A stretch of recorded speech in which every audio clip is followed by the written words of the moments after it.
Il est 13 h, du bon temps sur Bamako et environ. Il fait 24 degrés de maximal, la minimale est de 22 degrés. Il risque de pleuvoir encore en fin de journée. Bonjour à tous, merci de nous suivre sur votre télévision nationale. D'abord, cette nouvelle. Le ministre de la Communication, Bruno Maïga, était en visite ce matin à l'ERTM. Une visite de prise de contact avec le personnel de l'office. Le ministre Maïga a échangé avec la direction ainsi que le syndicat. Il s'est imprégné des conditions de travail. Il a été également question des perspectives de l'ERTM. Et on vous le disait hier dans nos éditions que la sous-secrétaire générale des Affaires humanitaires des Nations Unies est en visite au Mali pour 48 heures. Le but est de cibler les domaines d'intervention de l'organisation en cette période de crise au Mali. Et déjà, la visite porte ses fruits. Valérie Amos a annoncé la mobilisation de quelques 100 milliards de francs CFA pour venir en aide à notre pays. Les domaines d'intervention sont entre autres la santé, l'éducation et la sécurité alimentaire. Alpha Maïga. La situation que vivent les populations du nord du Mali demeure préoccupante. Dans la zone, les problèmes d'ordre humanitaire se posent avec acuité. Les Nations Unies ne sont pas indifférentes à la situation, comme l'atteste cette visite d'une délégation des Nations Unies du département des affaires humanitaires et de la coordination des secours d'urgence. Elle a rencontré sur place les autorités du pays. Le Premier ministre lui a signifié que le gouvernement a des priorités telles que la santé, l'éducation et l'hygiène. Donc nous avons parlé de nos interventions sur le plan humanitaire et nous avons aussi discuté des voies et moyens par lesquels ils peuvent intervenir pour pouvoir vraiment soutenir la communauté, c'est-à-dire la population malienne, à avoir une vie décente. Et déjà pour venir en aide aux populations du Nord en détresse et celles du Sud, les fonds commencent à se mobiliser. Nous sommes engagés aussi à pouvoir soutenir, venir en aide aux populations du Sud qui ont aussi des problèmes, qui font face à des problèmes de crise alimentaire.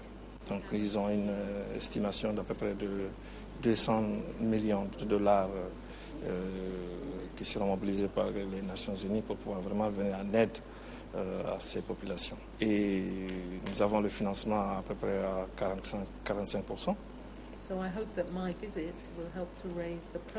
Et ma visite peut-être va pouvoir booster l'acquisition du reste du financement. Et pour pouvoir vraiment mobiliser des fonds supplémentaires. Aujourd'hui, le Mali a certes besoin d'aide humanitaire, mais libérer totalement le nord des occupants, c'est ce qui constitue la préoccupation de tous les Maliens.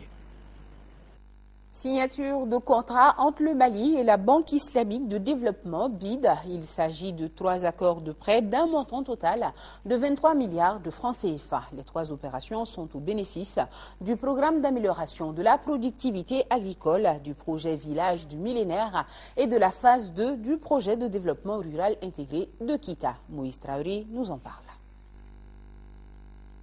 La Banque islamique de développement, BID, confirme son soutien aux politiques et stratégies de développement du gouvernement du Mali. Le montant total des 3 accords signés est de 23 milliards. Le premier financement d'un montant de 2 850 000 dinars islamiques, soit 4 milliards 200 millions de francs CFA, servira à financer la mise en œuvre du programme d'accroissement de la productivité agricole des petits exploitants agricoles. Le deuxième accord, d'un montant de 5 330 000 dinars islamiques, soit 7 milliards 700 millions de francs CFA, est relatif au projet Village du millénaire. La phase 2 du projet poursuivra également les progrès en cours en matière de santé, d'éducation et infrastructures. Le dernier accord, de montant de 13 810 000 dinars islamiques, soit 11 milliards de francs CFA, permettra de financer la mise en œuvre de la deuxième phase du projet de développement rural intégré de Kita. Ce projet vise à améliorer les conditions de vie des populations rurales des cercles de Kita et Bafoullabé. Donc la réponse de la BID, c'est vraiment dans ça. Et comme je le disais tantôt, c'est les pays en difficulté qui ont le plus besoin d'aide. Un pays qui n'est pas en difficulté n'a pas besoin d'assistance. Donc un partenaire est à la hauteur de ses besoins. Ce qu'on attend de lui en matière de solidarité, quand il peut être près de son pays membre qui traverse des difficultés de toute origine sociale, politique, économique, ça peut être les criquets pèlerins. Nous avons un volume d'opérations actuellement de 54 millions de dollars par an, un volume de portefeuille actif de projet au Mali de environ 360 millions de dollars, avec un taux de décaissement assez satisfaisant. La cérémonie de signature a eu lieu en présence du Dr Yaranga Coulibaly, ministre de l'Agriculture.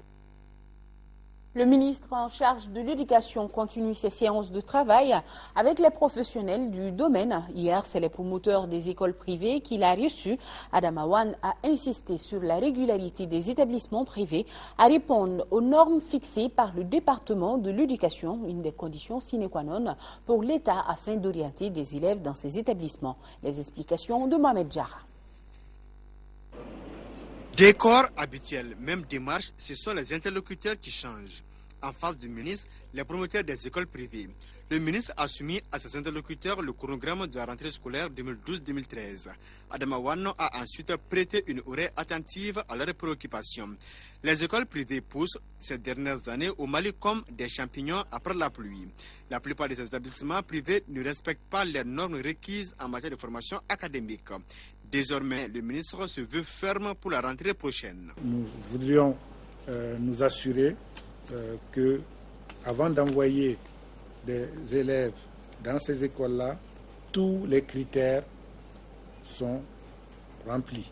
Et ceci concerne aussi les enseignants, un vivier ou en tout cas un nombre suffisant, compétent, mais aussi dans des conditions, parce que je ne vous cache pas, nous sommes interpellés par des enseignants et par la société, par des syndicats concernant le statut précaire de certains enseignants dans les établissements privés. Les promoteurs des écoles privées se disent prêts à se conformer à ces exigences. Il est tout à fait normal qu'un ministère demande que les écoles qu'il va fournir en élèves soient conformes à ce qu'il pense des établissements scolaires. Parce que le ministre a tout à fait ce droit. Nous sommes obligés, nous sommes tenus de faire ce certificat de conformité pour pouvoir avoir les élèves. Ces mesures qui, si elles sont bien appliquées, devront contribuer à assainir le système éducatif malien. Pour y parvenir, le public et le privé doivent se donner la main. Il faut préciser que l'option choisie cette année par le département de l'éducation sera rentrée échelonnée. Autre rencontre avec d'autres ministres, ceux en charge de l'agriculture et de l'élevage, avec les représentants des chambres d'agriculture du Mali. Dr Yaranga Coulibaly et Makan Tunkara étaient allés s'enquérir des conditions de travail des acteurs du monde rural qui connaissent en ce moment quelques difficultés. Tchemro Kounate nous en dit plus. Le Mali est un pays à vocation agro-silvopastorale. Pour preuve, 80% de la population évolue selon les statistiques dans les 3 secteurs. Secteurs qui occupent 75% de l'économie. De nos jours, les acteurs se trouvent confrontés à des difficultés. Actualité oblige. Pour s'enquérir de leurs conditions de travail, les ministres en charge de l'agriculture, de l'élevage et de la pêche ont initié cette rencontre. Elle intervient quelques 48 heures seulement après leur prise de fonction. Nos problèmes majeurs du secteur privé, c'est les problèmes de production, transformation et commercialisation. Et c'est les 3 grands problèmes qu'on a soulignés pour qu'il prenne acte avec le nouveau gouvernement pour que les productions, la transformation soient augmentées et la commercialisation soit assurée au niveau de tous les secteurs. Et il faut qu'il fasse tout pour que les bailleurs retournent. Sans les bailleurs, ce sera difficile. En réponse aux différentes préoccupations, les ministres entendent impulser un nouvel élan au processus enclenché par le gouvernement pour accompagner les acteurs du monde rural. Il s'agit notamment de la subvention des intrants agricoles, un pas décisif dans la lutte contre la crise alimentaire que connaît le pays. Déjà, le gouvernement a pris le taureau par la corne, notamment en finançant dans cette période de crise économique, de disette financière, en accompagnant par la subvention des engrais et tout autre intrant agricole. Et le gouvernement entend continuer à subventionner l'agriculture pour la réussite de la campagne agricole. Nous sommes en mission de gouvernement. bien sûr. N'est-ce pas? C'est pour les fédérer, attiser l'entente entre eux, la bonne collaboration, la cohésion pour faire face aux défis majeurs qui se dressent devant nous du point de vue sécurité alimentaire. La rencontre a vu la participation des représentants de l'ensemble des chambres d'agriculture du Mali et d'autres acteurs du monde rural. Célébration de la Journée internationale de la jeunesse par les membres de la direction régionale de la jeunesse et des sports du district de Bamako, placée sous le signe de la solidarité comme facteur de paix et de cohésion sociale. Cette journée a été une occasion pour les responsables de la structure d'inviter la jeunesse à une prise de conscience et à faire face aux défis de l'heure. La cérémonie a réuni les jeunes venus des 6 communes du district de Bamako. Le reportage est d'Abdraman Maïga. Célébrée officiellement le 12 août de chaque année, cette journée internationale de la jeunesse a été marquée par une conférence débat sur le thème « La solidarité comme facteur de paix et de cohésion sociale ». À travers la présente rencontre du donner et du recevoir, la direction régionale de la jeunesse et des sports du district de Bamako veut attirer l'attention de la jeunesse sur certaines valeurs cardinales de notre société. Valeurs qui ont jusque-là joué un rôle majeur dans la consolidation de la paix et de l'unité nationale au Mali. Ces atouts qui ont toujours fait la fierté de notre pays ont tendance de nos jours à disparaître. J'exhorte notre jeunesse à partager l'idéal commun d'un Mali uni et indivisible qui honore et valorise les symboles démocratiques et républicains de notre chère nation. Pour un peuple, un but, une foi. En prenant pour thème 2012 la solidarité comme facteur de paix et de cohésion, les plus hautes autorités incitent ainsi la jeunesse malienne à une prise de conscience et à apporter sa contribution au développement socio-économique du pays. Cet essor passe forcément par l'union sacrée entre les différents segments de notre société. Aujourd'hui, plus que jamais, vous devez être solidaires dans vos actions, car c'est l'union qui fait la force. À l'adresse des associations constituées autour d'un idéal commun ou d'autres types de regroupements de soutien, je les exhorte à avoir en commun le seul idéal déterminant tous les autres, qui est un Mali uni et indivisible. Cette invite permettra sans nul doute à la jeunesse malienne d'accompagner le gouvernement dans la recherche de solutions aux difficultés de l'heure, à savoir la reconquête des territoires occupés par les bandits armés et l'organisation d'élections libres et transparentes. Hors du Mali, direction la Guinée-Conakry, où rien ne va plus entre le gouvernement et l'opposition, une véritable rupture entre les deux formations. Les principaux dirigeants de l'opposition guinéenne ne veulent plus coopérer avec le gouvernement.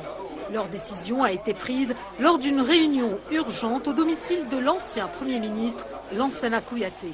Plus aucun représentant à la commission électorale ni au Conseil national de transition. C'est leur première réaction à la répression de lundi.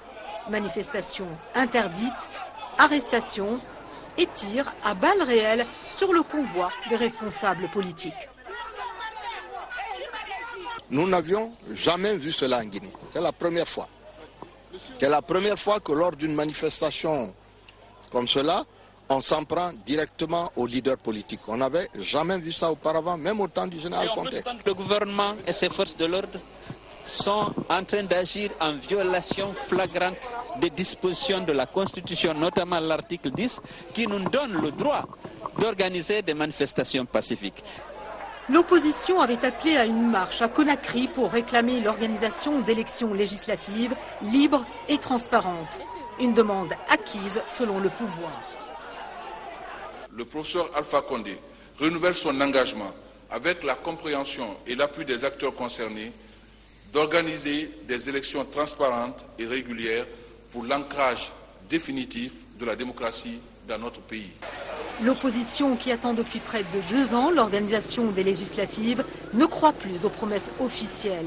Elle entend maintenir la pression dans la rue et promet de nouvelles manifestations dans tout le pays. Allez, du sport à présent. La liste des 23 joueurs en vue du match aller des éliminatoires de la CAN 2013 est déjà connue depuis hier. Une liste dévoilée par le sélectionneur national Patrice Carteron. Il a fait appel à 3 nouveaux joueurs. Par ailleurs, 2 outsiders font leur comeback. Il s'agit de Mahamadou Diarra, Djidjila et Adama Koulibaly, Police. Il faut noter aussi que Cédric Kanté, Gara Dembélé et Abdoulaye Maïga sont absents de la liste. Les explications, c'est avec Khalifa Namatraoui. La chose sérieuse commence déjà pour Patrice Carteron. Nommé à la surprise générale à la tête de la sélection nationale il y a moins de 2 mois, le technicien français, sans une revue de troupes conséquente, dévoile son plan de bataille. Un premier rendez-vous capital contre le Botswana le 8 septembre prochain en éliminatoire de la Coupe d'Afrique des Nations 2013.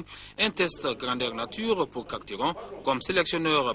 En plus des habitués depuis la CAN 2012, sa première liste de 23 joueurs comporte 3 nouveaux visages. Mamadou Samassa, gardien des buts de Guingamp, le défenseur Makan Traoré de Laval et Mohamed Traoré, ancien joueur du club olympique de Bamako qui évolue au FUS Rabat. Les grands revenants comme Mahamadou Diarra Djila, Sigamari Diarra, Adama Koulibaly Police et Eladji Mohamed Traoré et surtout Fouseni Diawara. Les absents des marques ont pour nom Drissa Diakité, Ousmane Koulibaly, Mohamed Fofana, Ahmed Tonko Doumbia et Moustapha Yatabare. Excepté Soumaïla Diakité, Patrice Carteron n'a pris aucun joueur du championnat national.